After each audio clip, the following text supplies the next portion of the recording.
దశాబ్దం కష్టాల మధ్య పెరిగింది పార్టీ, జనసేన పార్టీ. చాలా ఒడిదుడుకులు ఎదుర్కొని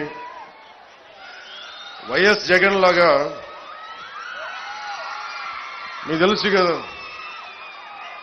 చిన్న ప్రభుత్వ ఉద్యోగాలు చేసుకునే ఉద్యోగ కొడుకుని 2.5-3 ఎకరాలకు ఎంత చిన్న కమితా ఉండేది మొగల్తూరులో.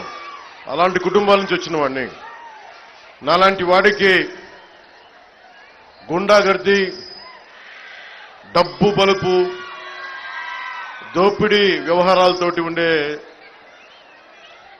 జగన్ పార్టీతో ఎదుర్కోవాలంటే ఎంత సత్తా కావాలో తెలుసుకోండి.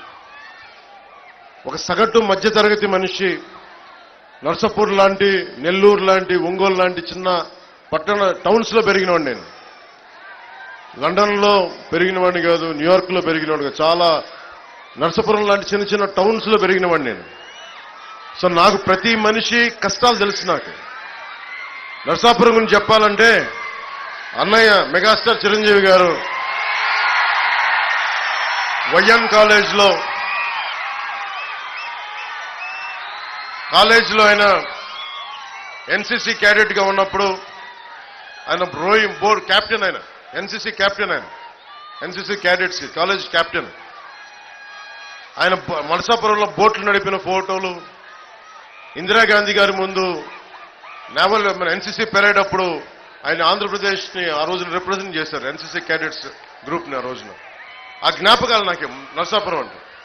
అలాంటి నరసాపురంకి నటుడుగానే కాకుండా ఒక రాజకీయ నేపథ్యంలో పార్టీ పెట్టి నేను ఈ రోజున మిమ్మల్ని ఓట్లాడు మీకు మా నాయకుడు నాయకర్ గారిని గెలిపించమని గాజు గ్లాస్ గుర్తు మీద అడుగుతున్నానంటే అది నిజంగా దైవ సంకల్పం. నాకు సగటు మనిషిని నేను. అలాంటి నేను మీ అందరి ఆశీస్సులతోటి ఒక దశాబ్దంగా దెబ్బలు తింటా ఉన్నాను. ఓడిపోయాను 2 చోట్ల. కానీ నిలబడ్డానంటే చెక్కు చెదరని మీ అభిమానం, చెక్కు చెదరని మీ ప్రేమ,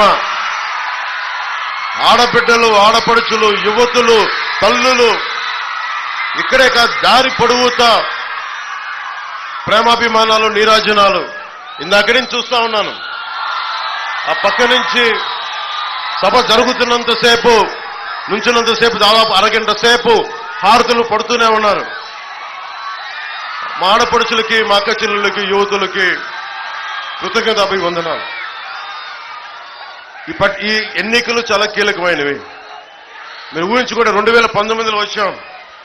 ఈరోజు కాలం గిర్రం తిరిగిపోయింది. మీ భవిష్యత్తు కావాలి. మీ భవిష్యత్తు కోసం నిలబడి ఉన్నాం. మీ బంగారు భవిష్యత్తు కోసం. నేను చాలా కష్టపడి చాలా పెద్దలందరితో మాట్లాడి ఎన్డీఏ అలయన్స్ ని తీసుకురావడానికి కూడా ముఖ్య కారణం మనకి కేంద్రం సపోర్ట్ లేకపోతే ఆంధ్రప్రదేశ్ ని అభివృద్ధి చేయలేం. మాకెవ్వరి మీద కేసులు లేవు. జగన్ లాగా నా మీద 32 కేసులు లేవు నా దగ్గర. నేను అడిగితే, రిక్వెస్ట్ చేస్తే ఆంధ్రప్రదేశ్ అభివృద్ధి గురించి మాట్లాడతాను తప్ప ఇంక దేని గురించి మాట్లాడను. అలయన్స్ కూడా అమిత్ షా గారిని, ప్రధానమంత్రి గారిని, మిగతా నడ్డా గారిని, అందరి నాయకులు ఒకటి అడిగాను. 5 కోట్ల మంది ఆంధ్రప్రదేశ్ ప్రజల భవిష్యత్తు మీరు నిలబడాలి. మీరు మమ్మల్ని నమ్ముకొనున్నారు ప్రజలు. మీ ఆశీస్సులు కావాలంటే చాలా పెద్ద మనసుతోటి వచ్చి ఈరోజు నిలబడ్డాను. అలాగే మన నరసాపురం పార్లమెంటుకు సంబంధించి భూపతిరాజు శ్రీనివాస్ వర్మ గారు కమలం గుర్తు మీద భారతీయ జనతా పార్టీ వైపు నుంచి మన కూటమి నుంచి పోటీ చేస్తా ఉన్నారు. సో వీరందరినీ మనస్ఫూర్తిగా గెలిపించవలసిందిగా కోరుకుంటా ఉన్నాం. ఎన్డీఏ కూటమి ఒకటే లక్ష్యం. తెలుగుదేశం, భారతీయ జనతా పార్టీ, జనసేన ఒకటే లక్ష్యం కోసం పనిచేస్తున్నాం. ప్రతి చేతికి పని, ప్రతి చేనుకి నీరు. ఇదే జనసేన, టీడీపీ, బీజేపీ కూటమి లక్ష్యం. వచ్చి అధికారంలోకి రాగానే అభివృద్ధితో పాటు సంక్షేమ పథకాలను కూడా చాలా బాగా మెరుగ్గా చేస్తాం. సంక్షేమ పథకాల్లో ఎటువంటి కోత ఉండదని మీకు మనస్ఫూర్తిగా తెలియజేసుకుంటున్నా. సంక్షేమంతో పాటు అభివృద్ధి లక్ష్యంగా పనిచేస్తాం. ఎన్నికల్లో ఈరోజు నేను అందరి తరపున అడుగుతా ఉన్నాను, కూటమి తరపున ఓట్లు అడుగుతున్నాను.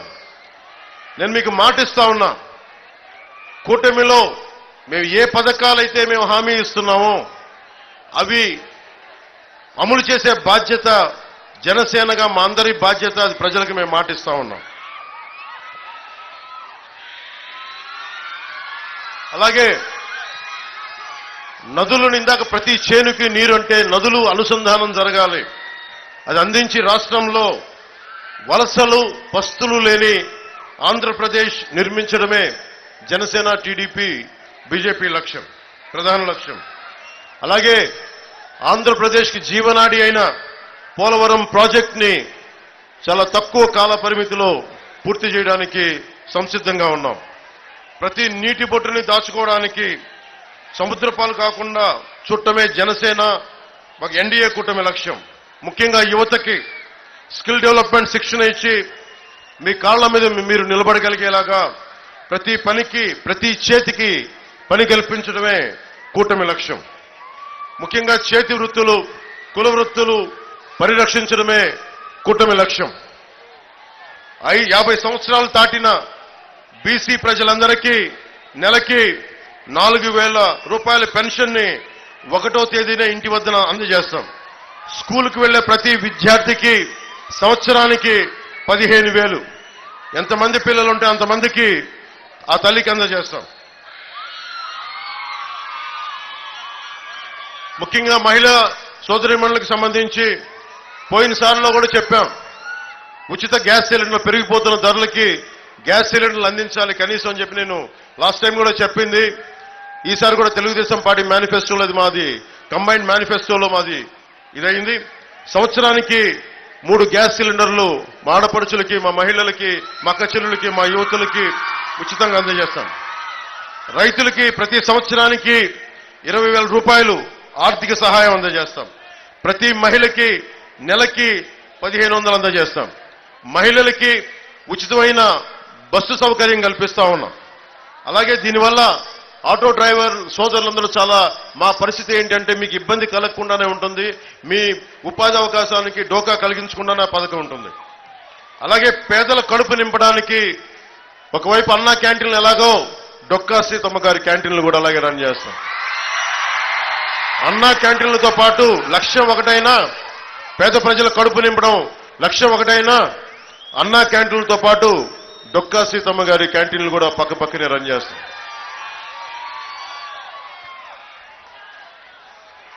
స్థానిక సంస్థల్లో జగన్ వచ్చి